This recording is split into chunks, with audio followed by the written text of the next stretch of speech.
बोलिए प्रेम से श्री सद्गुरु महाराज की जय। श्री सद्गुरु महाराज की जय। श्री सद्गुरु महाराज की जय। नमामि अमित ज्ञान रूपं कृपालं अगम बोधदाता सुबुद्धि निधि विशालम् क्षमाशीलयति धीर गंभीर ज्ञानम् धर्मकील दृढ़धीर समधीर ध्यान जगत त्राणकारी अघारी उदारम् भगत प्राण रूपं दयागुणकारम् नमो सतगुरुं ज्ञानदाता सुस्वामी नमामि नमामि नमामि नमामि नमामि नमामि नमामि नमामि। महाराज सदगुरु है राजन को राजा है जिनकी कृपा से सरय सर्व काजा भने में ही सोई परम गुरु नमामि नमामि नमामि नमामि नमामि नमामि नमामि नमामि। श्री सद्गुरु महाराज की जय। अव्यक्त रूप में परमाराध्य संत सद्गुरु महाराज के पावन कमल चरणों में बारंबार नमन। आज बड़ी खुशी की बात है कि हमारे आदरणीय राजकुमार भुवानिया जी, मंजूबाई और इनके पुत्र पुत्रवधू पौत्र सभी मिलकर एक साथ यह सत्संग कर रहे हैं। इससे अच्छी शुभ घड़ी, इससे बड़ा शुभ घड़ी, इससे बड़ा सौभाग्य और क्या हो सकता है। ये गुरु महाराज की कृपा है। और अभी हम लोग पाठ में गुरु महाराज की वाणी को सुने कि गुरु महाराज की वाणी में आया कि अद्भुत अंतर की डगरिया जा पर चलकर प्रभु मिलते। मतलब परमात्मा के पास जाने का जो डगर है, डगर का मतलब होता है रास्ता। परमात्मा के पास जाने का जो डगर है, जो रास्ता है, वो अद्भुत है। अद्भुत का मतलब होता है रोचक, अद्भुत का मतलब होता है रहस्यमय। बड़ा ही रहस्यमय मार्ग है परमात्मा के पास जाने का। ऐसा गुरु महाराज क्यों कह रहे हैं? क्योंकि वह रहस्यमय मार्ग बाहरी दुनिया का नहीं है। वह रहस्यमय मार्ग परमात्मा के पास जाने का जो मार्ग है, जो रास्ता है, वह हम सबके भीतर का मार्ग है। और वह जो मार्ग है, वह जो रास्ता है, वह टेढ़ा मेढ़ा रास्ता नहीं है, एकदम बिल्कुल सीधा रास्ता है। संसार में अगर किसी स्थान पे हम जाना चाहते हैं, आप कहीं भी जाइए, पटना जाइए, दिल्ली जाइए, कलकत्ता जाइए, कहीं भी जाइए, अमेरिका जाइए, नॉर्वे जाइए, तो अनेक रास्ते हैं जाने के लिए। बहुत सारे रास्ते से हम जा सकते हैं। एक सरल भाषा में हम कह सकते हैं कि अगर हमको स्टेशन जाना हो तो कई रास्ते से हम स्टेशन जा सकते हैं। भागलपुर स्टेशन हम कई रास्ते से जा सकते हैं। हम चुनियारी टोला होकर के भी जा सकते हैं, और उधर से गौशाला होते हुए कोतवाली चौक होकर के भी जा सकते हैं। तो कई रास्ते हैं, लेकिन परमात्मा के पास जाने का कई रास्ता नहीं है। जो अज्ञ लोग होते हैं, जो अज्ञानी लोग होते हैं, उनका ऐसा कथन है कि परमात्मा के भी पास जाने के बहुत रास्ते हैं। ठीक है ना? लेकिन ऐसी बात नहीं है। परमात्मा के पास जाने का एक ही एक रास्ता है, और वह रास्ता बिल्कुल सीधा है, और वह बाहरी दुनिया का नहीं है, वह हमारे भीतर का मार्ग है। और उस मार्ग पर यह शरीर नहीं चलता है। उस मार्ग पर, उस रास्ते पर सूरत चलती है, उस रास्ते पर सूरत चलती है। परम संत बाबा देवी साहब ने कहा, साधु और संत वे कहलाते हैं जो इस दुनिया में सीधी और सलामती रवि की चाल को अख्तियार करते हैं और सूरत अर्थात ख्याल से ध्यान करने का उपदेश करते हैं, जिसे चाहे बैठ कर करो या लेट कर करो। उन्हें न तो किसी भी प्रकार के मत और मतांतर की बूझ ही होती है। वैदिक धर्मी, मुसलमान, ईसाई कुछ भी बने रहो, लेकिन अंतर में बिना अभ्यास किए एक दिन भी मत रहो। साधु और संतों का आम उपदेश यह है कि इस आंख से जो कुछ दिखाई देता है कुल के कुल मायावी और नाशवान है। इसके बाद एक ऐसी जगह है जो न कभी पैदा हुई थी, जिसका न कभी नाश होता है। वही सत्य है। जो वहां जाता है ख्याल में आता है कि यह कुछ है जरूर, लेकिन उसका न कोई रंग है न रूप है, लेकिन कुछ है जरूर, ख्याल में आता है जो वहां जाता है। इसलिए संतों ने उसको नाम का अधिकारी माना और उसी को कहा ब्रह्म, उसी को कहा परमात्मा और उसी को कहा ईश्वर। उसी परमात्मा के अंश हम चेतन आत्मा है। इस आत्मा को उस परमात्मा में मिला देना, यही सत्संग वास्तविक है। और बाहर में पारमार्थिक बातचीत करने के लिए जहां 10-20 लोग, 10-20 हजार लोग या 10-20 लाख लोग एकत्रित होते हैं, उसको हम लोग सत्संग बाहरी कहते हैं। और इसके कायदे और दस्तूर के मुताबिक जो लोग अभ्यास करते हैं उसको हम साधु कहते हैं। और जिन्होंने कि अपने को उस लोक में पहुंचा लिया है उसको हम संत कहते हैं। परम संत बाबा देवी साहब ने कहा। इसलिए इस बात को हमें गांठ बांध लेना है कि परमात्मा के पास जाने का रास्ता बाहरी दुनिया में नहीं है, वह भीतर में है। कहाँ से है? वह रास्ता आज्ञा चक्र 10वें द्वार से शुरू होता है, लेकिन आज्ञा चक्र 10वें द्वार से वह रास्ता प्रारंभ होता है, ठीक है ना, और सीधे निःशब्द परम पद में जाकर उसका अंत हो जाता है। मतलब उसके आगे कुछ है ही नहीं। ऐसा नहीं कि खत्म हो जाता है तो इसका मतलब उसके आगे कुछ और है, ऐसी बात नहीं। मतलब वह असीम अनंत परमात्मा को जो प्राप्त कर लेता है, असीम का मतलब होता है जिसका सीमा नहीं है, अनंत मतलब जिसका अंत नहीं है, ठीक है ना, उस परमात्मा का परमार्थिक ज्ञान हमें प्राप्त हो जाता है। लेकिन उस रास्ते पर चलना पड़ेगा, उस 10वें द्वार में प्रवेश करना पड़ेगा, उस छठे चक्र में प्रवेश करना पड़ेगा। भगवान शिव जी ने माता पार्वती से कहा कि प्रभु, आज्ञा चक्र 10वें द्वार में प्रवेश करने से क्या परमार्थिक ज्ञान हो जाता है? क्या आपके स्वरूप की पहचान हो जाती है? और इतने इतने जो चक्र हैं इसको जगाने की क्या कोई आवश्यकता नहीं है? तो भगवान शिव कहने की कृपा की कि हे देवी, यानी यानी ही प्रोक्तानी पंच पद में फलानी वे तानी सर्वाणी सूत्रामेदज ज्ञानाद भवंती हैं, कि हे देवी, पंच चक्रों का जो जो फल मैंने तुमको कहा वह समस्त फलों की प्राप्ति केवल आज्ञा चक्र कमल नयन का ध्यान करने से साधक को प्राप्त हो जाता है। उस एक एक चक्र जगाने की कोई आवश्यकता नहीं है। भगवान ने ऐसा क्यों कहा?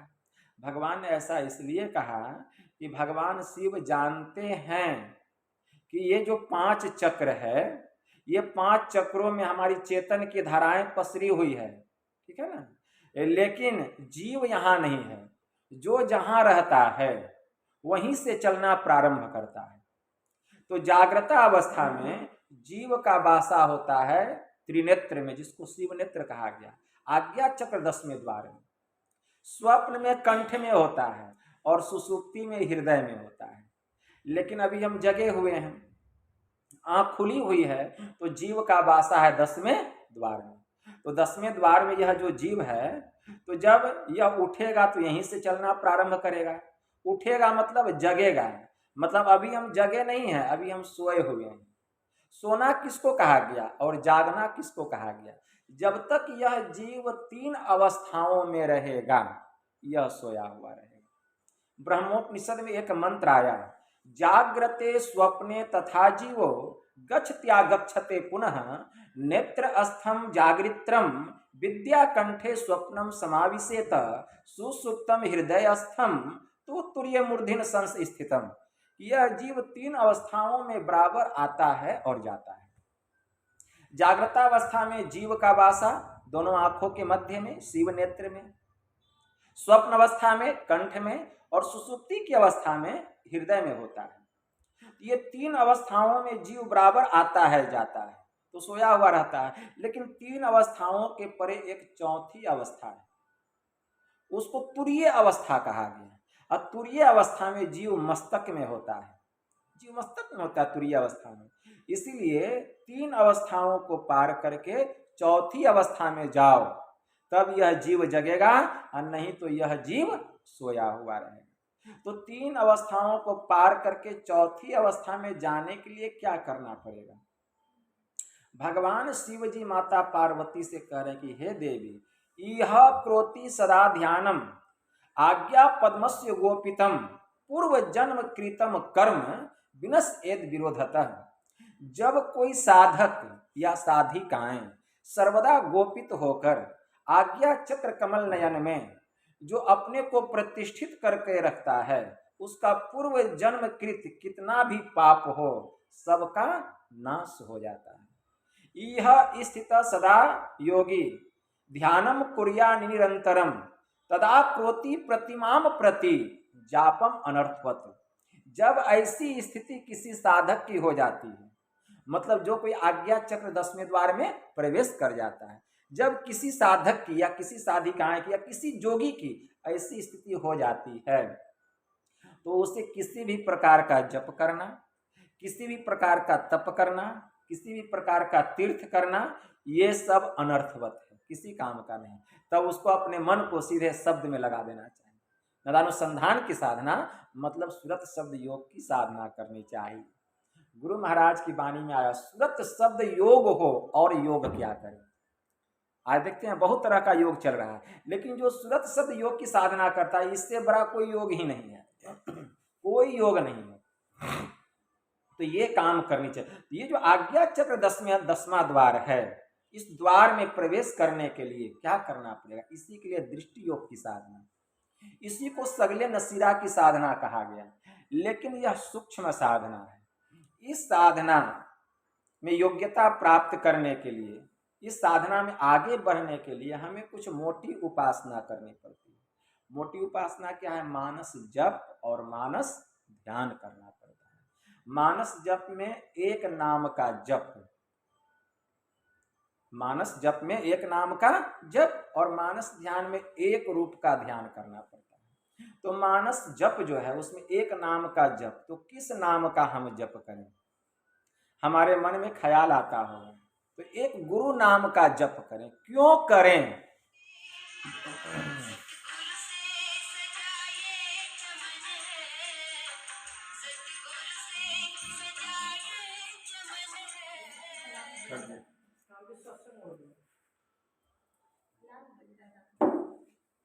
बोलिए प्रेम से श्री सद्गुरु महाराज की जय। तो मैं क्या कह रहा था? हाँ, एक नाम का जप करना चाहिए। एक नाम, हम लोग किस नाम का जप करते हैं? गुरु नाम का। तो गुरु नाम का ही जप क्यों करना चाहिए? साइलेंट में कर दीजिए।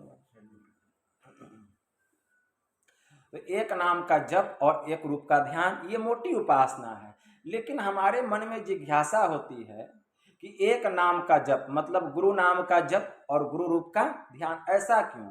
राम का रूप क्यों नहीं? कृष्ण का रूप क्यों नहीं? राम का नाम क्यों नहीं? कृष्ण का नाम क्यों नहीं? कारण क्या है? तो कारण ये है कि सबसे पहली बात, दुनिया में जितना नाम है सभी नामों में गुरु नाम सबसे श्रेष्ठ है। दुनिया में जितना रूप है सभी रूपों में गुरु रूप सबसे सर्वश्रेष्ठ है। दूसरी बात यह है कि गुरु का नाम जो है ये पवित्र नाम है, ये पवित्र नाम है गुरु का नाम। और जितने भी नाम हैं तो नाम का जप करने से रूप की हमारे सामने में अनुभूति होती है, रूप की छवि आती है हमारे सामने में। तो आप देखिएगा कि अभी जो राम का रूप है जो कृष्ण का रूप है। हमने क्या राम को देखा? राम तो कलयुग में नहीं आए थे, त्रेता युग में आए थे। तो हम तो जानते नहीं है कि राम का रूप ऐसा होगा, क्योंकि जिस रूप का हम ध्यान करेंगे तो उस नाम का जप भी करेंगे। अगर उस नाम का हम जप करेंगे, राम के नाम का, तो उसका ध्यान भी करना है। लेकिन हमको पता ही नहीं है कि राम का रूप कैसा है, कृष्ण का रूप कैसा है। वो हमने हाथ से गढ़ लिया है, या किसी भी हीरो और हीरोइन का फोटो बनाकर उसको राम के जैसा या कृष्ण के जैसा बनाकर उसको फोटो खींच लिया गया है, या कोई कलाकार उसको गढ़ दिया है, पेंटिंग कर दिया है। तो वह वास्तविक रूप नहीं है। वह न तो राम का वास्तविक रूप है और न कृष्ण का वास्तविक रूप है। हालांकि राम और कृष्ण दोनों पवित्र नाम हैं, लेकिन वह जो रूप है वह वास्तविक रूप नहीं है। लेकिन हमारे गुरु महाराज का जो रूप है यह वास्तविक रूप है। और रूप को देखने से, चित्र को देखने से चरित्र का पता चलता है, चित्र को देखने से चरित्र का पता चलता है। लेकिन और सब जितने भी चित्र हैं वह वास्तविक नहीं है। उसको हम नहीं कह सकते हैं प्रमाण के साथ कि यही राम का रूप है, उसको प्रमाण के साथ नहीं कह सकते हैं कि यही कृष्ण का रूप है, उसको प्रमाण के साथ नहीं कह सकते हैं कि यह शिव का रूप है। लेकिन हम यह प्रमाण के साथ कह सकते हैं कि यह हमारे गुरु का रूप है। और जितने भी सदग्रंथ हैं दुनिया में, सबने यह कहा, भगवान श्री राम ने कहा, भगवान कृष्ण ने कहा, भगवान शिव जी ने कहा कि गुरु मंत्र से बढ़ करके इस लोक में कौन कहे, पूरे ब्रह्मांड में और कोई भी दूसरा पवित्र नाम नहीं है। भगवान शिव जी ने कहा, कर्णधारम गुरुम प्राप्य तद वाक्यम पल्लव ढिरम अभ्यास वासना सत्या तरंती भवसागरम, कि कर्णधार संत सदगुरु रूपी मल्लाह को पाकर और उनके महावाक्य रूपी नौका को पाकर अभ्यास करने की शक्ति से जीव इस संसार रूपी सागर को पार कर जाता है। किसका? गुरु का नाम और गुरु के रूप का सहारा लेकर। भगवान शिव कह रहे हैं।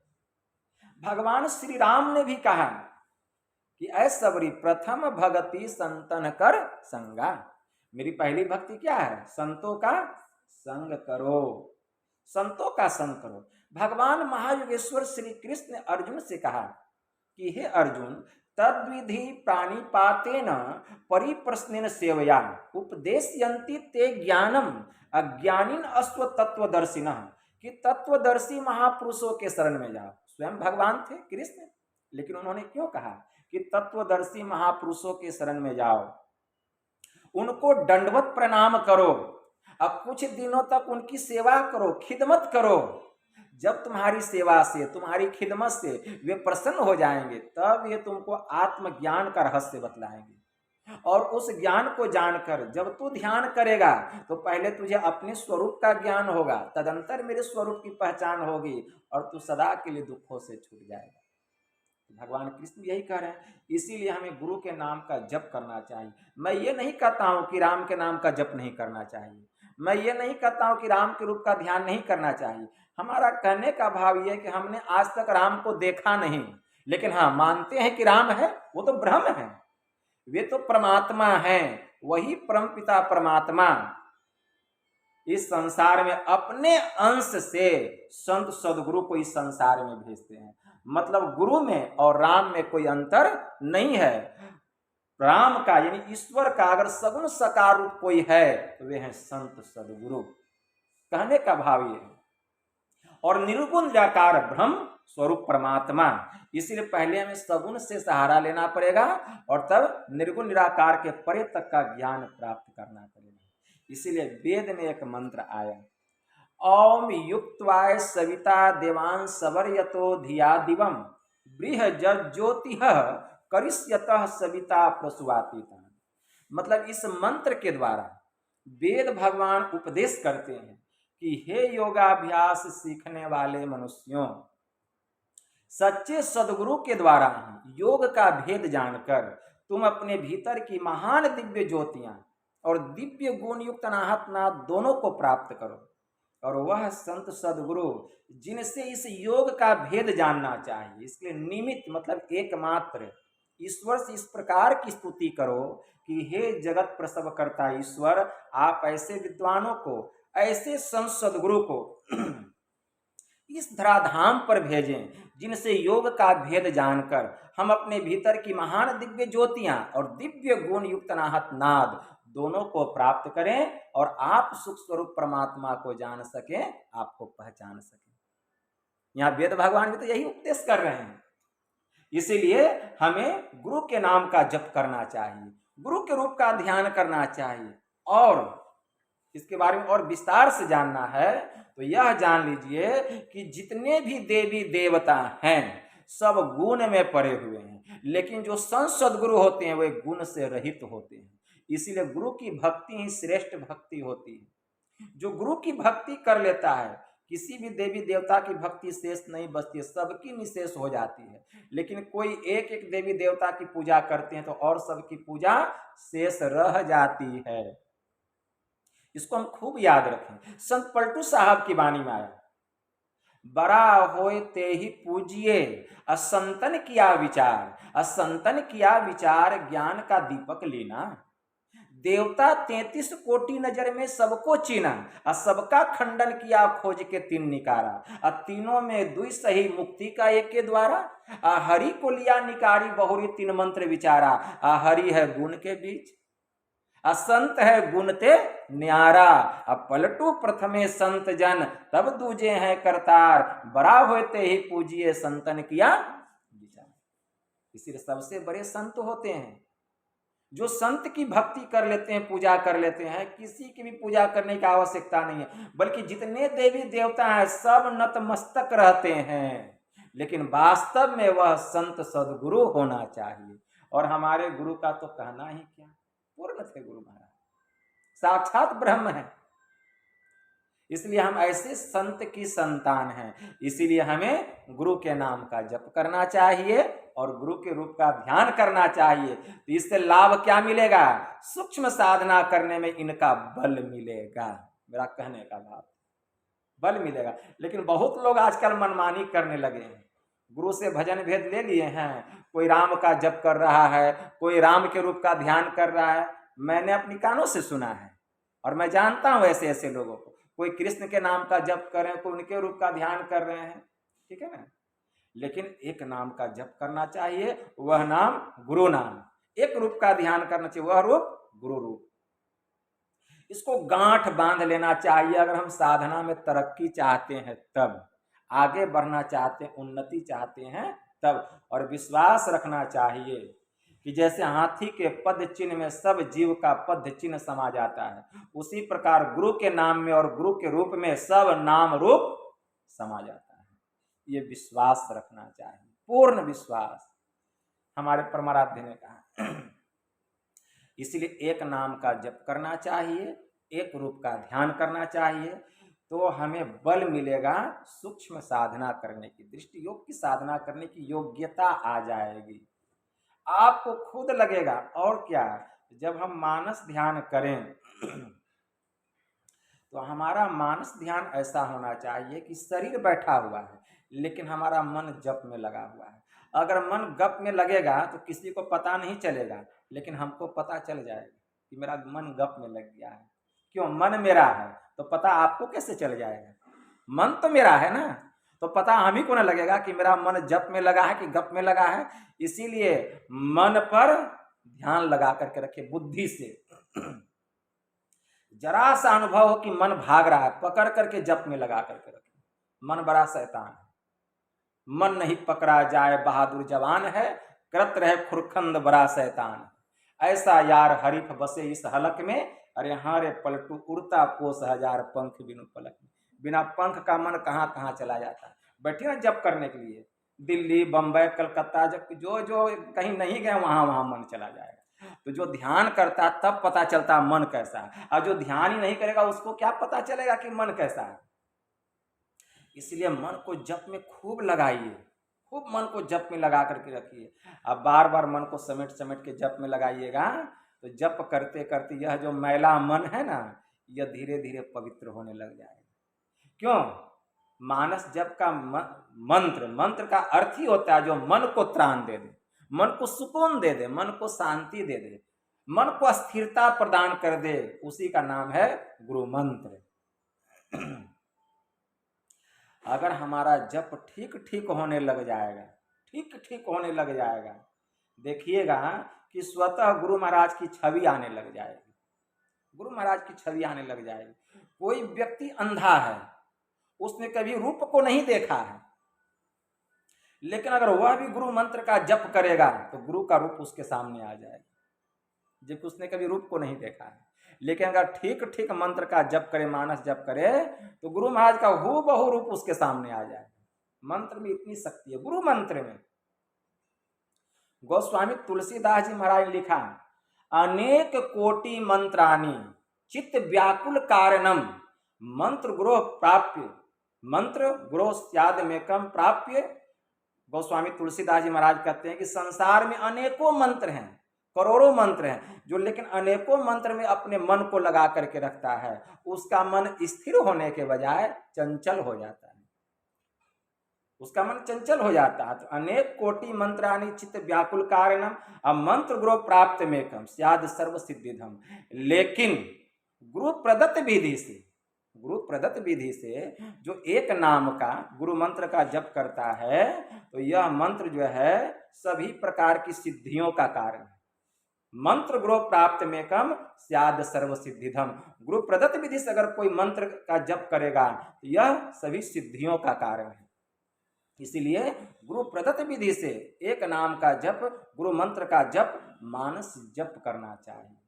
मानस जप करते करते हमारा मन पवित्र होता है, मन जो है यह पवित्र होता है। जब मन पवित्र होने लग जाएगा तो स्वतः इष्ट का रूप आपके सामने आने लगेगा। अगर 2 मिनट भी हमारा जप ठीक ठीक हो गया तो मंत्र पर से अपने मन को हटा करके गुरु के रूप में लगाना चाहिए। मतलब आंख बंद है लेकिन हमारा ख्याल, हमारा मन गुरु के रूप में लगा हुआ है, और एकदम सामने में अपने इष्ट के रूप को देखना चाहिए, ख्याल से देखना चाहिए। हमारे इष्ट ऐसे हैं, लेकिन रूप बदल बदल कर नहीं, एक रूप का ध्यान होना चाहिए। गुरु महाराज का बहुत रूप है, एक रूप का ध्यान कीजिए, संपूर्ण शरीर का ध्यान करना चाहिए। गुरु महाराज के संपूर्ण शरीर का ध्यान करना चाहिए। अगर हमारा मन गुरु महाराज के रूप में ठीक ठीक लग जाएगा तो गुरु महाराज का रूप प्रकाशित है। अगर ठीक ठीक हमारा मानस ध्यान हो जाएगा, तब जब हम मानस ध्यान करेंगे तो आपको ऐसा अनुभव होगा कि गुरु महाराज को हम नहीं देख रहे हैं, गुरु महाराज ही हमको देख रहे हैं। हम नहीं देख रहे हैं, वो ही हमको देख रहे हैं। आपका मन टस से मस नहीं होगा। आपके मन में इतनी पवित्रता आ जाएगी, इतनी पवित्रता आ जाएगी कि आपके अंदर इतनी क्षमता आ जाएगी कि मन में जिस वस्तु की चाहना कीजिएगा वह वस्तु आपको प्राप्त हो जाएगा, जिसको मानस ध्यान में सिद्धि मिल जाएगी। इसीलिए गुरु नानक देव जी महाराज की वाणी में आया, गुरु की मूर्ति हृदय बसाइए, जेहि इच्छे सोई फल पाइए। यह है मानस ध्यान। इस तरीका का मानस ध्यान होना चाहिए। तो हमारे बोलने से नहीं हो जाएगा, ऐसा करना पड़ेगा, ठीक है ना, ऐसा करना पड़ेगा। सब काम पर से अपने मन को हटा करके जो इष्ट के मानस ध्यान में लगता है उसकी सिद्धि निश्चित है, निश्चित उसको सिद्धि मिलती है, उस पर गुरु की कृपा होती है। तब आप में सूक्ष्म साधना करने की योग्यता आएगी। सूक्ष्म साधना, दृष्टि योग, दृष्टि योग में सूक्ष्म साधना में आंख बंद है, सामने में अंधकार है, वहां कुछ करना ही नहीं है, कुछ बल नहीं लगाना है, ताकत नहीं लगाना है, केवल अपने ख्याल को समेट लीजिए। आपका मन सिमट जाएगा, दृष्टि सिमट जाएगी, और कुछ भी नहीं करना है।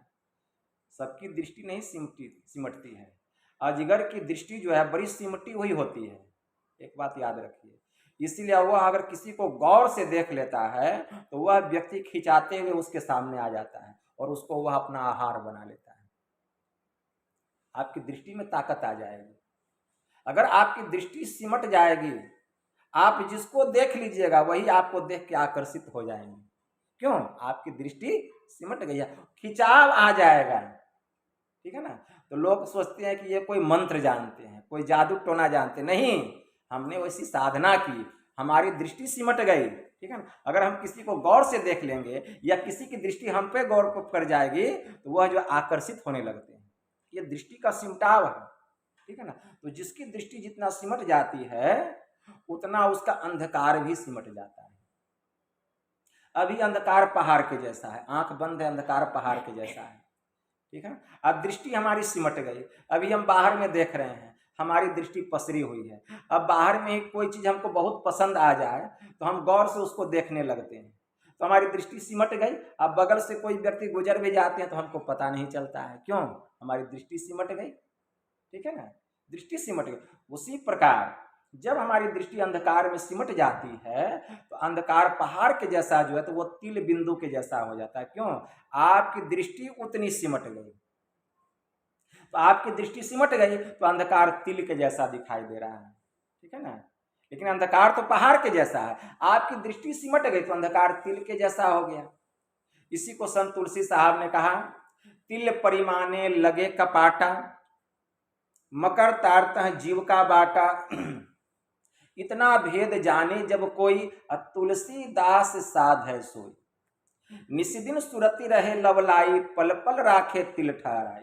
सतगुरु संत कंज में बासा, और उसी तिल में गुरु का बासा है। गुरु का दर्शन सबसे पहले सूक्ष्म रूप में बिंदु के रूप में होता है, उसके बाद चंद्रमा के रूप में होता है, उसके बाद सूर्य के रूप में होता है, सब गुरु का ही रूप है। तो कहते हैं कि श्याम कंज लीलागिरी सोई, तिल परिमाण जान जन कोई। छिन छिन मन को तहां लगावे, उस काले रंग के तिल पर जो मन को टिका करके रखता है, एक पलक छूटन नहीं पावे। याद रहे कि हमारा मन वहां से हटना नहीं चाहिए, एक पल के लिए भी नहीं। तब क्या होगा? श्रुति समानी रहे आकाशा, तिल खिड़की में निस्दिन वासा। तब गगन द्वार दिसे एक तारा, अनहद नाद सुने झनकारा। दृष्टि की दोनों धार उस तिल पर जाकर के टकराएगी, वह काले रंग के बिंदु पर जाकर के टकराएगी। दृष्टि की शक्ति उसमें जाकर के टकराएगी, दृष्टि की धार। कितना भी कोई आंख खोल करके कहीं देखे, दृष्टि मिलने वाली नहीं है, क्योंकि हमारी दृष्टि समांतर रेखा में गमन कर रही है और समांतर रेखाएं आपस में मिलती नहीं है। लेकिन आंख बंद करके गुरु निर्दिष्ट स्थान पर देखने से दृष्टि की दोनों धार वहां जाकर के मिलती है, और जब मिलती है तो वह तिल खिड़की खुलती है, ठीक है ना। वह तिल द्वार खुल जाता है, और जैसे ही द्वार खुलता है वहीं पर चमचमाता हुआ गुरु महाराज का सूक्ष्म रूप बिंदु के रूप में हमें दीदार होता है, उसका दर्शन होता है, साक्षात्कार होता है। उसी को गुरु महाराज का चरण नख कहा गया। वही बिंदु गुरु महाराज का चरण नख है, उससे ब्रह्म ज्योति का प्रकाश हो रहा है। वहां पर जाकर जब दृष्टि की धार टकराती है, क्या होता है? अंधकार फट जाता है, मतलब तिल बिंदु का जो अंधकार है वो फट जाता है। इसी को गुरु महाराज की वाणी में आया कि ऐन महल पट बंद के, चलो सुखमन घाटी हो, अब दृष्टि डोरी स्थिर रहे तो तम बिचही में फाटी हो। खुले राह आसमान की, टूटे भ्रम टाटी हो। ब्रह्मांड का द्वार खुल जाता है, प्रभु के पास जाने का जो सीधा रास्ता है, जो अद्भुत अंतर का डगर है, वह खुल जाता है और उस रास्ते में हम चलना प्रारंभ कर देते हैं। अभी सुने ना, चलत पंथ सुख होत महान, जहां अझर झरते। जब उस रास्ते पर हम चलना शुरू करते हैं तो बहुत सुकून मिलता है। वैसा सुकून इस दुनिया में कहाँ है? कहीं भी नहीं है, कहीं भी वैसा सुख नहीं है। भीतर में जो इस सुख को पालेगा, दुनिया का तमाम सुख फीका पड़ जाएगा।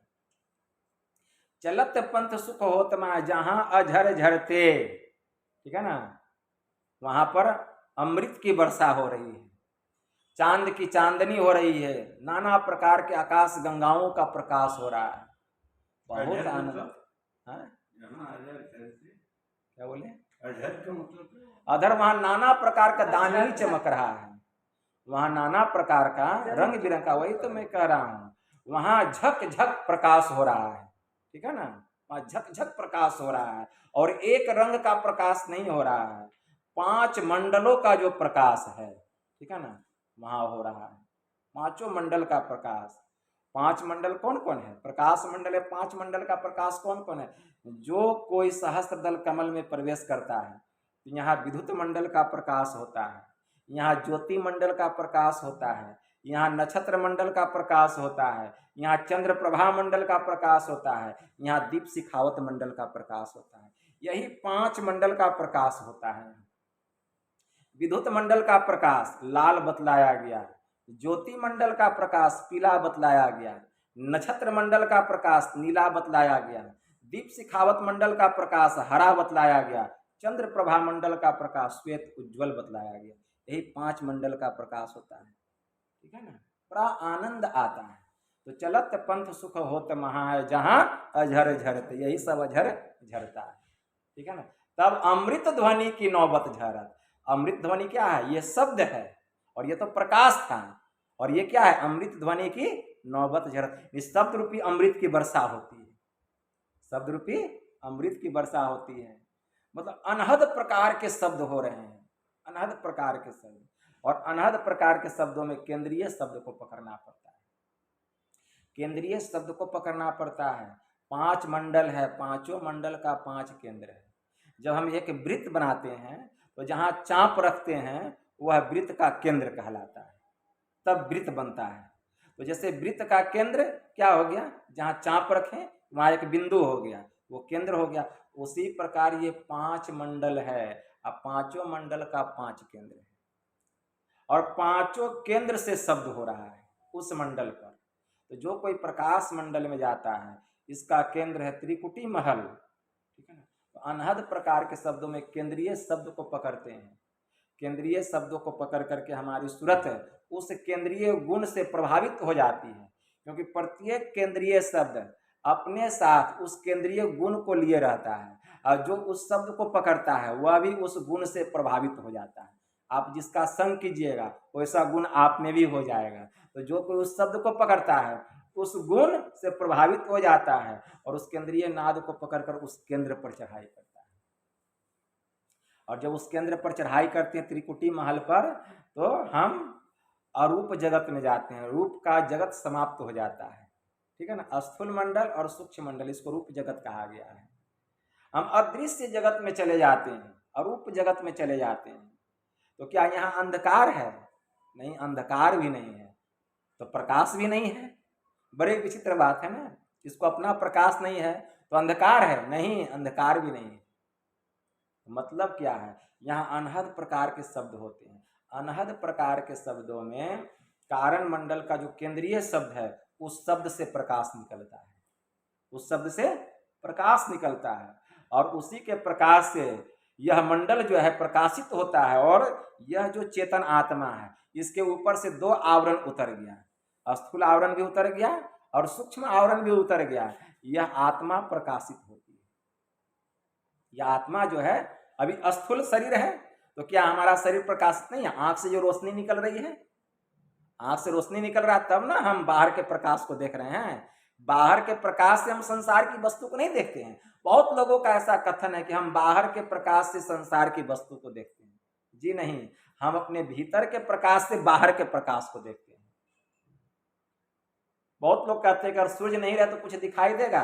हम कहेंगे अगर आपके आंखों में से प्रकाश नहीं निकले तो सूर्य का प्रकाश दिखाई देगा? जवाब दीजिए, जवाब दीजिए। अगर आपके आंखों से प्रकाश नहीं निकले, आंख है और इंगला पिंगला दोनों नारी सूख गया है, ठीक है, बैठ गया है, सूर्य निकला हुआ है, भेपर जल रहा है, क्यों कहते बाबा कुछ दिखाई नहीं दे रहा है? इससे सिद्ध होता है कि आप भीतर के प्रकाश से बाहर के प्रकाश को देख रहे हैं।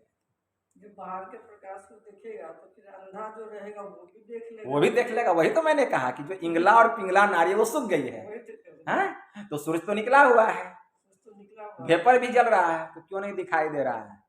तब कहता नहीं, हम भीतर के प्रकाश से बाहर के प्रकाश को देख रहे हैं। तो स्थूल शरीर से इतना प्रकाश निकल रहा है कि हम सूर्य को देख लेते हैं, सितारों को देख लेते हैं। ये स्थूल शरीर का आवरण जब उतर जाएगा तब कितना प्रकाशित होगा। ये जो सूक्ष्म शरीर है, कई विचार किए हैं, ये तो वही जानता है जो सूक्ष्म मंडल में जाता है। ये सबको कैसे ज्ञान हो जाएगा? सूक्ष्म मंडल में जाइए, स्थूल का आवरण उतार लीजिए, और तब देखिए आपका जो सूक्ष्म शरीर है ये कितना प्रकाशित हो रहा है। और सूक्ष्म शरीर का भी आवरण उतर जाए तब ये आत्मा कितना प्रकाशित होगा। तो मेरा कहने का भाव था कि कारण मंडल को अपना प्रकाश नहीं है, लेकिन हम तो वहां चले गए हैं। हमारा शरीर जो है, जो कारण शरीर है, ये प्रकाशित हो रहा है, ठीक है ना। और वहां जो केंद्रीय नाद हो रहा है उससे भी प्रकाश निकल रहा है। ये कोठरी में अंधेरा है, अब मेरे पास प्रकाश का साधन है, लेकिन ये तो अरूप जगत है, अदृश्य जगत है, कोई रंग रूप नहीं है, कोई प्रकाश नहीं है। लेकिन हमारे अंदर से प्रकाश होगा तो ये मंडल भी प्रकाशित होगा, ठीक है ना। लेकिन है ये अदृश्य जगत, है ये अरूप जगत है, ठीक है ना। तो जो कोई उस मंडल पे जाता है, कारण मंडल में जाता है, अदृश्य जगत में जाता है, तो वहां पर अनहद प्रकार के शब्द होते हैं। अनहद प्रकार के शब्दों में जो केंद्रीय नाद है उससे प्रकाश निकलता है, और हमारा जो कारण शरीर है इससे भी ज्योति निकलती है, इससे यह मंडल प्रकाशित होता है। और उस केंद्रीय नाद को हम पकड़ करके कारण मंडल के केंद्र महाशून्य पर चढ़ाई करते हैं, तो कारण का भी आवरण खत्म हो गया, बीज रूप में जो था उसका भी नाश हो गया, यह जीव जो बीज रूप में था।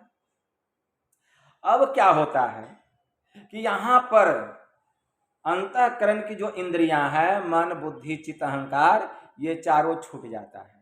इसकी पहुंच इसके आगे तक नहीं है, कारण मंडल के ऊपर नहीं है, ठीक है ना। इसका पहुंच यहीं तक है। अब यहां से सूरत का निकलना शुरू होता है। सूरत चार अंतःकरण की इंद्रियों को छोड़ देती है सूरत, और शैलेशी अवस्था में निकलती है और महाशून्य पर चढ़ाई करती है केंद्र पर, और महाशून्य में प्रवेश करके महाकारण मंडल में जाती है। ये भी अदृश्य जगत है, ये भी अरूप जगत है। लेकिन यहाँ तीन गुण, सतोगुण रजोगुण और तमोगुण, ये तीनों गुण समांतर अवस्था में रहते हैं, सम अवस्था में रहते हैं, बराबर अवस्था में। सतोगुण रजोगुण और तमो तीनों बराबर एक समान रहता है। यहीं से गुण में विकृति होती है, महाकारण मंडल से ही गुण में विकृति हुई।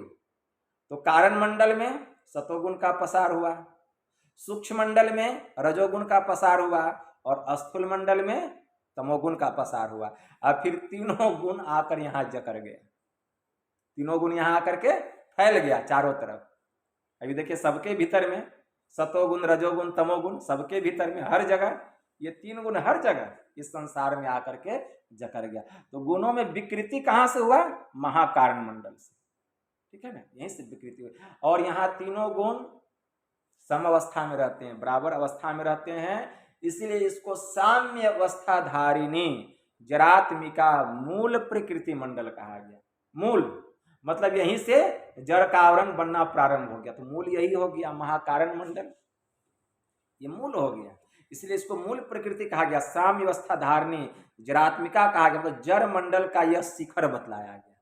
महाकारण मंडल जो है जड़ मंडल का क्या है? शिखर बतलाया गया इसको। अब जैसे कोई यहाँ जाता है तो यहाँ भी अनहद प्रकार के शब्द होते हैं, अनहद प्रकार के शब्दों में केंद्रीय नाद को पकड़ना है, और इस शरीर पर से कारण का भी आवरण उतर गया। अब हमारे अंदर से और प्रकाश निकलने लगे, जितना आवरण उतरते जाएगा उतना यह आत्मा प्रकाशित होती चली जाएगी, ठीक है ना, प्रकाशित होती चली जाएगी। जब हम महाकारण मंडल को पार करके केंद्र भंवर गुफा पर चढ़ाई करते हैं तब जड़ का सब आवरण जीव पर से उतर जाता है, सब आवरण, और यह आत्मा जो है करोड़ों सूर्य के समान प्रकाशित होती है। बहुत लोगों का ऐसा कथन है कि यहाँ साधक को आत्मदृष्टि की प्राप्ति होती है। तो मैंने एक किताब लिख रहा हूँ, मैंने उसमें लिखा है कि यहाँ आत्मदृष्टि की प्राप्ति नहीं होती है, यहाँ आत्मा स्वयं प्रकाशित होती है।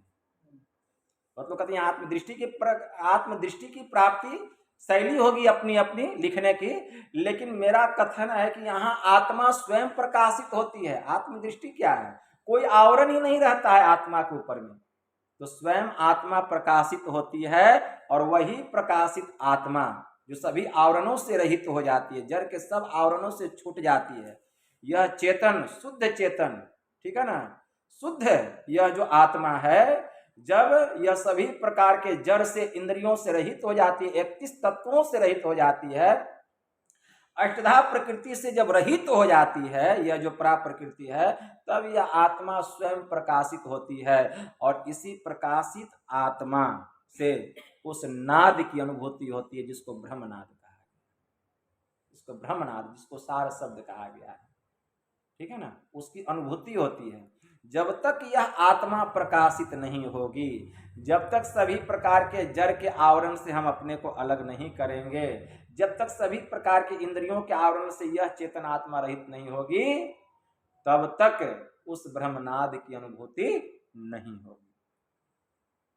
हालांकि वह नाद सृष्टि के कण कण में हो रहा है, स्थूल मंडल में हो रहा है, सूक्ष्म मंडल में हो रहा है, कारण मंडल में हो रहा है, महाकारण मंडल में हो रहा है, केवल में भी हो रहा है, लेकिन सब जगह उसकी अनुभूति होने वाली नहीं।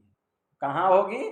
जबकि हम सभी प्रकार के आवरणों से अपने को अलग कर लेंगे, सभी प्रकार के इंद्रियों से अपने को अलग कर लेंगे, अष्टधा प्रकृति से अपने को अलग कर लेंगे, 31 तत्वों से जब यह आत्मा रहित तो हो जाएगी, जड़ के सब आवरण अपरा प्रकृति से जब अपने को अलग कर लेंगे, तब जड़ और चेतन की गांठ खुलती है। जड़ चेतन ही ग्रंथि परी गई, यद्यपि मृषा छुटत कठिनाई। इसको अलग करना बहुत कठिन है, बहुत कठिन है, लेकिन जो कोई इस योगिक क्रिया के द्वारा इसको अलग कर लेता है, जो कोई योगिक क्रिया के द्वारा इस चेतन आत्मा को जड़ से अलग कर लेता है, परिणाम क्या होता है?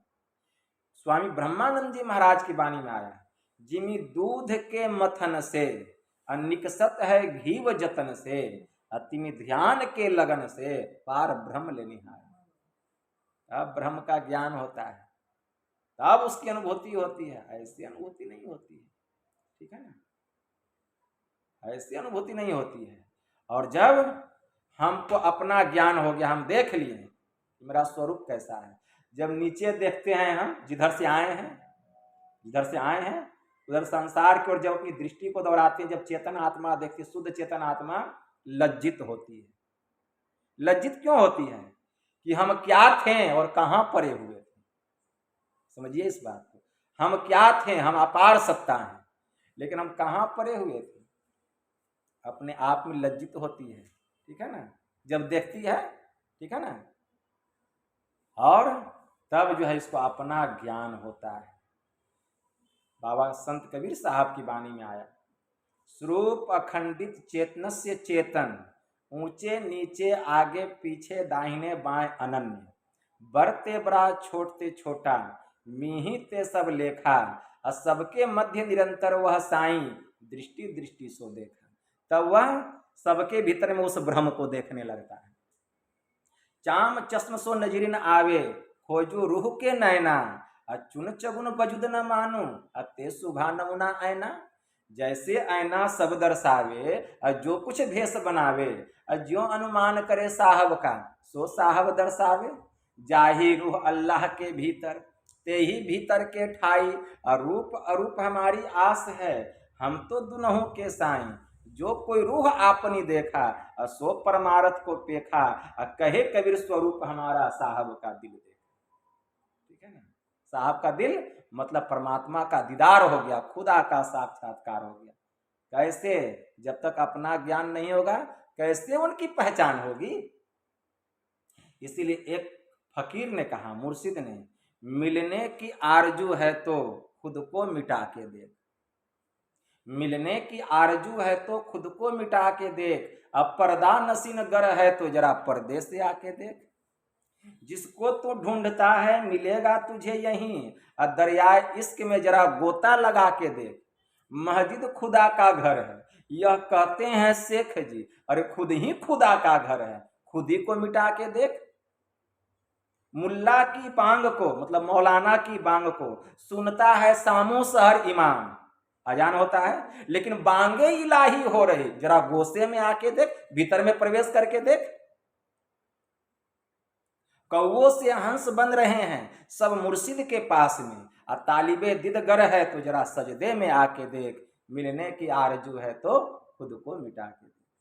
ये हुआ खुद को मिटाना, एक एक शरीर रूपी आवरण को पार करते चलेगा, तब अपना ज्ञान।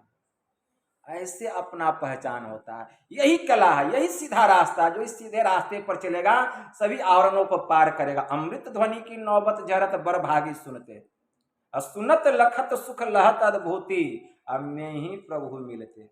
अद्भुत सुख मिलता है, अपना ज्ञान होता है। यहाँ पर जो ब्रह्मनाद है, जो परमात्मा का शब्द है, ये सतलोक में ही सुनाई देगा, सब जगह नहीं सुनाई देगा। तो यह जो केवल्य मंडल है इसको सतलोक कहा गया। लोग कहते हैं सतनाम, तो सतनाम सब जगह थोड़ी सुनाई देता है। भजो भजो सतनाम भाई, मतलब सतनाम का जप नहीं करना पड़ता, ध्यान करना पड़ता है। वर्णात्मक नाम का जप होता है, ध्वन्यात्मक नाम का ध्यान होता है। तो सतनाम का जप नहीं होता है, उसका ध्यान होता है। सतलोक में सतनाम की अनुभूति होती है, जिसको चेतन मंडल केवल्य मंडल कहा गया। गागर ऊपर गागरी, चोले ऊपर द्वार, सूली ऊपर साथरा, तहां बुलावे यार। कुदरती काबे की मेहराब में तू सुन गौर से, है आ रही धूल से सदा तुझे बुलाने के लिए। तो जो कोई वहां जाता है उस मंडल में, जड़ मंडल को पार करके चेतन मंडल में, तब वहां पर इस शब्द की अनुभूति होती है। जो कोई इस शब्द को एक बार भी अनुभव कर लेता है, तो जड़ मंडल के केंद्रीय नाद को हमारी सूरत पकड़ती थी, लेकिन इसको सूरत नहीं पकड़ती है, वह शब्द ही सूरत को पकड़ लेता है। इतना आकर्षण है। चुंबक सत शब्द है भाई, चुंबक शब्द लोक ले जाई, लय निकारी होखे नहीं पीरा, असत्य शब्द जो बसे शरीरा। यही बड़ाई शब्द की, जैसे चुंबक भाई, बिना शब्द नहीं उबरे, केता करे उपाय। कोटि नाम संसार में, अताते मुक्ति न होए, आदि नाम जो गुप्त मत, अब बूझे बिरला कोई। जब ही नाम प्रगट भया, अब भयो पाप का नाश, जैसे चिनगी आग की परी पुरानी घास। ठीक है ना, यही है वह सार शब्द, यही है वह ब्रह्मनाद। इसी को सांकेतिक भाषा में प्रतीक के रूप में कोई ओम कहते हैं, कोई राम नाम कहते हैं, कोई शिव नाम कहते हैं, प्रतीक के रूप में। यही है वह शब्द। हमारे गुरु माया का भजो भजो ओम नाम वही, ठीक है ना, भजो भजो में ही नाम वही, गुरु महाराज की वाणी में आया। यही वह प्रतीकात्मक शब्द, लेकिन इसको हम उच्चारण नहीं कर सकते हैं। वह शब्द ऐसा है, वो अनुभव का चीज है, उसको हम वाणी के द्वारा व्यक्त नहीं कर सकते, लेकिन प्रतीक के रूप में गुरु महाराज कहने की कृपा किए सांकेतिक भाषा में। ठीक है ना, कि है स्फोट वही, उद्गीत वही, ब्रह्मनाद शब्द ब्रह्म ओम वही, अति मधुर प्रणव ध्वनि धार वही, है परमात्म प्रतीक वही। गुरु महाराज की वाणी में है, लेकिन वास्तव में उसको हम जिह्वा से उच्चारण नहीं कर सकते। वह ऐसा शब्द जो कोई वहां जाता है उसी को पता होता है। ठीक है ना, सबको पता नहीं होता है। संत पलटू साहब की वाणी में आया, नाम डोर है गुप्त को नहीं जानता, निह अक्षर का रूप दृष्टि नहीं आवता, ररंकार आकार पवन को देखना, अरे हाँ रे पलटू, अरे देखत है कोई संत और सब देखना। जो कोई चाहे नाम को, असो नाम अनाम है जी, लिखन पढ़न में आवे नाही, निह अक्षर काम है जी, रूप कहे अनुरूप पवन अनुरेखते, अरे हाँ रे पलटू, गैब दृष्टि से संत नाम वह देखते। गैब दृष्टि किसको कहा गया? आत्म दृष्टि को। जब आत्मा प्रकाशित होती है, उसी आत्मा के द्वारा उस नाम की अनुभूति होती है। कठोपनिषद में मंत्र आया है, नाय मात्मा प्रवचनेन लभ्यो, न मेधया न बहुना श्रुतेन, यमे वैस विनुते तेन लभ्य ऐस आत्मा विविनुते तनुम स्वाम। यह जो आत्मा है, नाना प्रकार के वेदाध्ययन के द्वारा इसको ग्रहण नहीं किया जा सकता। यह जो आत्मा है, बहुत तरह से हम श्रवण शक्ति के द्वारा खूब सुन करके भी इसको ग्रहण नहीं कर सकते। यह जो आत्मा है, बहुत अधिक धारणा शक्ति के द्वारा इसको ग्रहण नहीं किया जा सकता। तब कैसे? तो साधक जिस आत्मा का वर्ण करता है, यमे वैस वृणुते तेन लभ्य ऐस आत्मा विविर्नुते तनुम स्वाम। साधक जिस आत्मा का वर्ण करता है, इसी वर्ण किए हुए आत्मा से आत्मा अपने स्वरूप को प्रकाशित करती है, और इसी प्रकाशित आत्मा से ब्रह्म के स्वरूप का ज्ञान होता है, उसकी पहचान होती है, उसकी पहचान होती है। इसीलिए इंद्रियभ्यम परम मनो मनसा सत्वमूतमम, सत्वादधि महानात्मा महत्व व्यक्त मूतमम। इंद्रियों से उत्कृष्ट मन है, मन से बुद्धि श्रेष्ठ है, बुद्धि से महतत्व बढ़कर है, महतत्व से अव्यक्त उत्तम है, और अव्यक्त से भी वह जो पुरुषोत्तम है, वह जो परमात्मा है, सर्वश्रेष्ठ है, जिसको जानकर जीव बंधन से छुटकारा प्राप्त कर लेता है। जीव का कल्याण हो जाता है। तो यही काम हमको करना है। जब मेघनाथ ने भगवान श्री राम को, भगवान श्री राम नागपाश के बाण में क्या किया, बांध दिया, बांध दिया। जब मेघनाथ ने बांध दिया बाण में, तब क्या हुआ, उनको छुटकारा दिलाने के लिए आवाहन किया गया गरुड़ जी को। जब गरुड़ जी आए तब उनको बंधन से छुटकारा मिला। तो गरुड़ जी के मन में मोह हो गया, भ्रम हो गया, ठीक है ना। भव बंधन से छूटई नर जपी जाकर नाम, खर्व निशाचर बांधई नाग पासो बाण। गरुड़ जी सोचने लगे, जिनका नाम जपने से जीव को भाव बंधन से छुटकारा मिल जाता है, और उन्हीं राम को एक मामूली निशाचर नागपाश के बाण में बांध दिया है, ये कैसे भगवान है। खर्व निशाचर बांधे नागपाश, भ्रम हो गया। और भ्रम ऐसा नहीं हुआ, वे अपने भ्रम के निवारण के लिए देवर्षि नारद बाबा के पास गए। नारद बाबा ने उनको भेज दिया ब्रह्मा जी के पास, ब्रह्मा जी ने भेज दिया भगवान शिव जी के पास। भगवान शिव जी रास्ते में मिले, ठीक है ना।